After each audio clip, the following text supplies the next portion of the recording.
Hello, citizens of TV land. I thought I'd make a video because I wanted to put a question out there, and I don't know if anybody else has been thinking this lately, but it's something that's been hitting my mind quite a bit. And it's a simple question. Has the TV series surpassed film as an art form? As a form of storytelling, as a form of performance for actors, even as a art form related to writing. I ask that because I can't help but notice in the last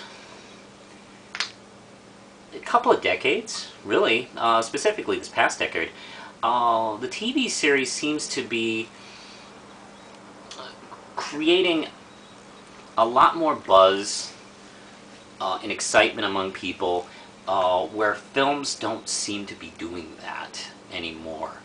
And they seem to be challenging in ways that I haven't seen films really do that as much in maybe just say the last 10 years. And I have some small theories about that. Let's see. Of course, film is a few generations older than the TV series. It started, what 1910, maybe? Even earlier than that? And of course, the TV series TV started in the 40s, but I mean, the TV series really got going in the 50s, as that kind of started the form of TV that we all came to know for generations to come, really, with the I Love Lucy's and the Honeymooners and blah, blah, blah. TV was always considered the dumber brother of film, the Billy Carter of film. Where, yeah, you get your start in TV, but you really want to be in film. And if you're a film actor and you're doing TV, you've fallen off your high perch and you're lowering yourself to do TV. That's the way it was for years and years and years. And I think that stigma has been kind of washed away of late. Why? Well, in the first couple of decades of TV, a lot of TV shows, whether they be comedies, like The Honeymooners or Addams Family, or action shows like Manos and stuff like that, shows tended to be fairly interchangeable. You watch them in syndication, doesn't really matter what episode happened before that, because you just sit down, you just turn your mind off and just enjoy and just relax after work or after school or what have you. Film is where you go to see the best actors, the best special effects and production values. Films that maybe challenge you. It's a big important night on the town or something like that. TV was just the way to kind of just kill time, really. Now, I don't know when this started. Perhaps it was specifically at the end of the 70s and maybe in the early 80s, where both film and TV were evolving. And I think it's fairly ironic to think about it, because the 70s was a fantastic decade for film. It's actually one of the best decades ever for film.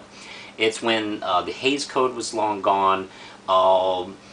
Perceptions of what was acceptable in a public forum had been changing. Our concepts of right and wrong, black and white and gray, were kind of coming about. We had gone through like Watergate and Vietnam and assassinations and the civil rights era, and we had seen great heroes, and we had seen our heroes betray us. We'd seen what we thought in terms of what government would protect for us. We were let down by left and right. We're not just let down by governments and our presidents and our police officers, and just our clergy. And it seemed like, who else is going to let us down? So we did kind of like grow. I think in mostly good ways, and there was a lot of cynical film making.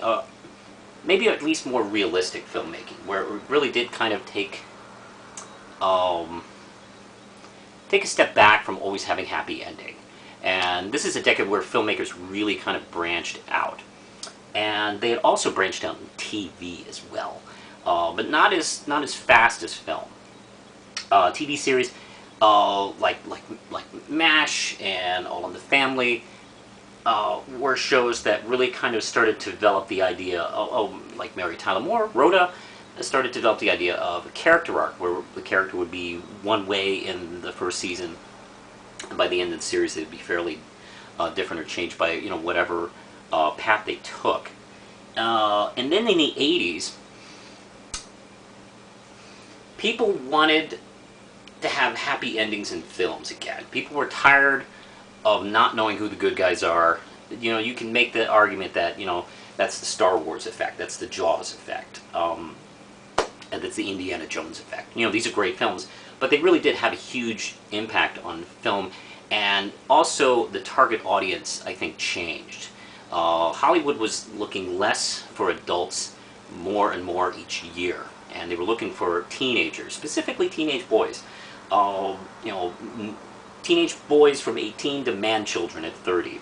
That seemed to become very important. Whereas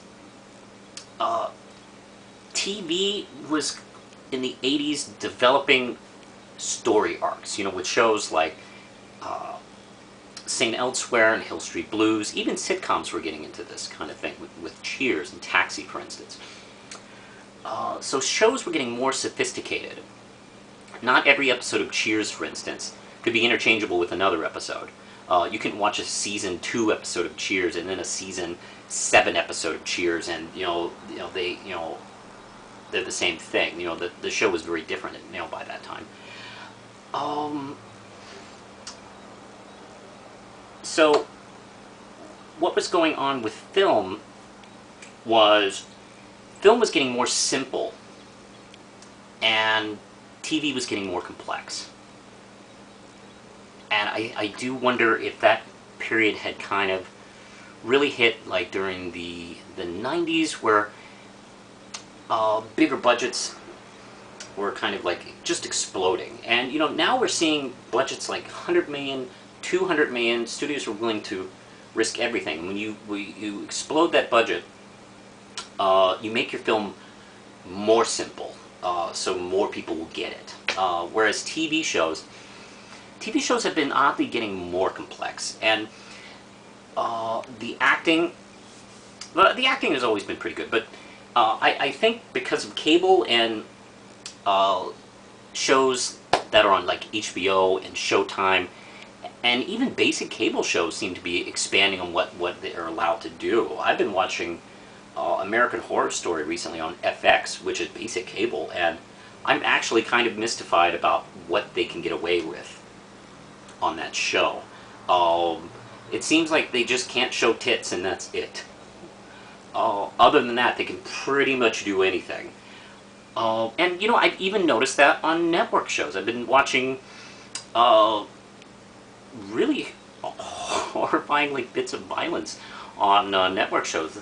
I think it was the 3rd or 4th episode of Agents of S.H.I.E.L.D. I saw a woman burned to death on screen. And I'm pretty sure I wouldn't have seen that in 1980.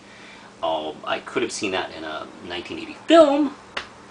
But that's the thing. I think TV, within the last decade or so, I think maybe because trying to compete with the HBO shows and this Showtime shows, network has been doing a great job of keeping up. So something has been unlocked, some kind of stigma.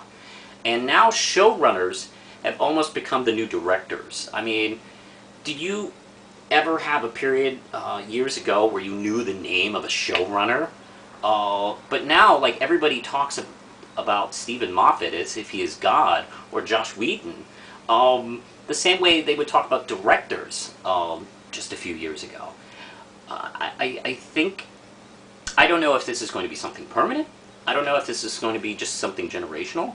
But this is what I've seen. I've seen movies become stupid things to turn your brain off, and TV shows have become something really intellectual that you put together. Actually, almost in a way, I've seen like shows like Breaking Bad and Walking Dead. They're almost novels with huge story arcs and backstories filled in, where you go back and forth throughout the show. Just run as a series, rather than worrying about trying to squeeze everything into one film, like Akira, for instance, which is a great film, or Watchmen, or heck, any long film, any long novel that's been attempted to be turned into a film. Now you're getting that same kind of expression in a TV series, and I think it's amazing. I don't know if this is the future or what have you, but I do think people who make film really should think about this, because the changes have just been really noticeable. And I also, as far as actors concerned, you know, people talk about all the time, like, where are the parts for women in film? Well, they're in TV shows. I remember an interview with Christina Ricci a couple of years ago, who was asked, why is she doing more TV now? And she said, well, that's where all the good parts are for women now. I was just watching The Mindy Project the other day, and I was thinking, this is a romantic comedy where the lead is a plus-size Indian woman. Would they even consider that as a film? No, but they have a hit TV series that does that in its second season. And it's like a big part of the Fox block. I mean, yeah, while you weren't looking, film, TV, the TV series has bumped you. So, nowadays, instead of going to the art house, I pick up this. Something to think about. Push the button, Lindsay.